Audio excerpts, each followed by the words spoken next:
welcome to Dude Choice. Shang-Chi and the Legend of the Ten Rings strikes a tricky balance, reflecting the real-life complicated conflict between first-gen Asian American children and the wishes of their immigrant parents, while also serving up the dynamic action scenes that the MCU is known for.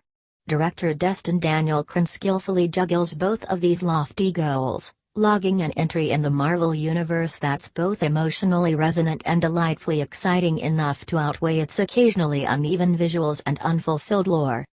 Simu makes his mark on the MCU as its latest superhero, Shang-Chi, who's being targeted by his father Wenwu, an enthralling Tony Leung, and his The Ten Rings, the weapons and secret crime organization. When his father's vision collides with Shang-Chi's moral compass, he has to decide to finally take responsibility and stand up to his father, while also attempting to forgive himself for his part in the sins that first tore their family apart. In this, the movie tries to balance a handful of big ideas, some of which deal with issues squarely attuned to the children of immigrants. Whose path do you follow, the one designed for you or the one you make for yourself? How do you grieve unmet expectations in any aspect of your life? It's an interesting, but obvious, way to frame the hero's journey for a major superhero film starring actors of Asian descent.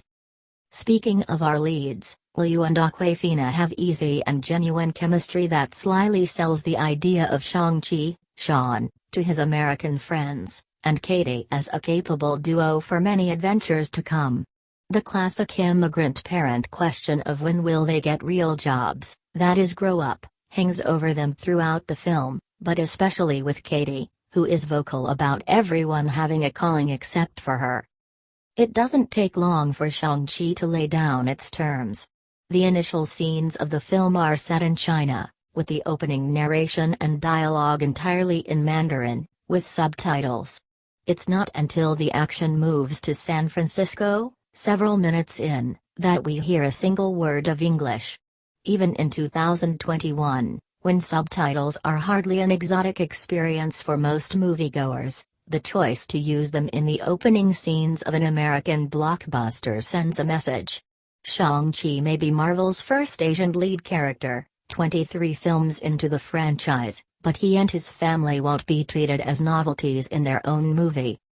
From there, Shang-Chi quickly distinguishes itself with its action, which emphasizes precision and agility over brute force strength or weightless CG trickery, though there's plenty of those as well, thanks to the 10 rings that grant its wearers godlike power.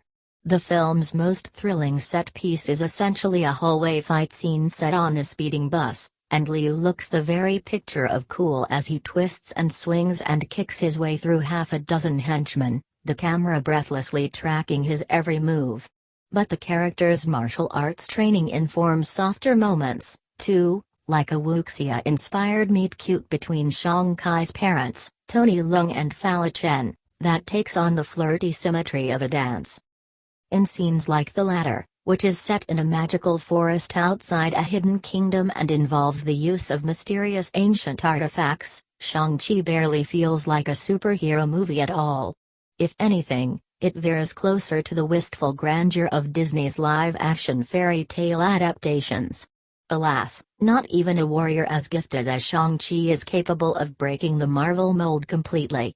The franchise's quippy, self-deprecating sense of humor, which does so much to bring its characters back down to earth no matter how extravagant their powers become, kicks in any time Shang-Chi threatens to feel too epic. The jokes keep Shang-Chi from tipping over into self-importance, but they also rob it of some of its wonder.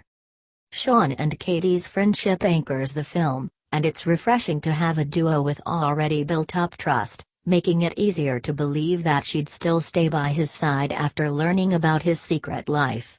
Their relationship also allows them to maneuver a bus, a la Speed, through the hilly streets of San Francisco to safety, or to Parker through bamboo scaffolding in a scene that is as exhilarating, if not quite as humorous, as the scaffolding scene in Rush Hour 2.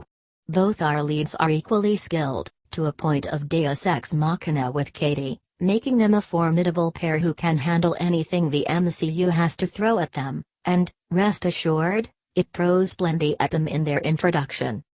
On this note, Shang-Chi and the Legend of the Ten Rings has the best action scenes of the MCU to date, which is pretty unsurprising when you consider the nature of its protagonist's powers. Fights are filmed with a kinetic energy that moves fluidly with the action and keeps us right in the middle of it all, showcasing and giving credibility to Shang-Chi's natural instincts and training. The wuxia fight scenes in the mystical land of Ta Lo, especially between Wen Wu and Xiang Li, played with graceful warmth by Fa Chen, lean into gorgeous King Gong choreography to highlight the realm's magical realism. And as a means of characterization, it's nice to finally see an emphasis on different martial art styles as a physical and mental practice in the MCU. Learning from the way his mother fought not only helps Shang-Chi face off against his father, but completes the hero in a way that allows him to access the heart of the dragon within himself. Yet, it's unfortunate that while the fights are well shot, some of the other visual effects are uneven. When it comes to singular details, you can sense the impact and the energy of the literal rings in action, or the weightlessness of leaves and water. Ta Lo's scenery, however, looks flat and cartoonish, with harsh lighting, breaking any sort of illusion that filming took place anywhere other than a green screen stage. It's a small thing, but when the third act is set entirely in this pocket dimension, it becomes distractingly bad. Luckily, we get a standout villain arc that sees us through some of these moments. Elsewhere, the Marvel Cinematic Universe makes its presence even more pointedly known by way of cameos, references to the blip, that is, the events of Avengers, Infinity War and Avengers, Endgame, and an exhaustive explanation of what the Ten Rings of this title has to do with the Ten Rings from Iron Man 3. Then, of course, there's the requisite third act sky battle with shooting CG lights, predictably the least interesting part of nearly every Marvel movie, including this one. Oh, and don't forget the two end credits scenes, which offer a tease of just how Shang-Chi might fit into future MCU sequels. Like the characters keep saying to one another, it's a lot to take in. And that's on top of an already overstuffed plot involving not just Shang-Chi's complicated relationship with his father, which is detailed via extensive flashbacks, but also an elaborate mythology delivered through a breathless exposition dump late in the movie. There's a low-simmer subplot about Shang-Chi's possibly romantic interest in his free-spirited best friend, Katie, Awkwafina, and a slightly more high-simmer one about his sister, Menger Zhang, who's sick of being sidelined, which itself keeps getting sidelined, since Shang-Chi additionally needs to make room for a slew of characters who don't even show up till after the halfway mark. Amid all this frantic plotting, Shang-Chi himself tends to get lost. As magnetic as Leung is in action, he struggles in quieter moments with a script, by Cretton, Dave Callaham and Andrew Lanham, that gives the character more backstory than personality. But he has a lifesaver in Leung, whose character, Wen Wu, is the rare supervillain with a soul. Leung's sincerity lights up the love underlying Shang-Chi's convoluted origins and helps to ground the film's cookier flights of fancy, and he does all this without stealing the show from under Liu's Shang-Chi. It's in their scenes together that Shang-Chi's core ideas feel most fully realized.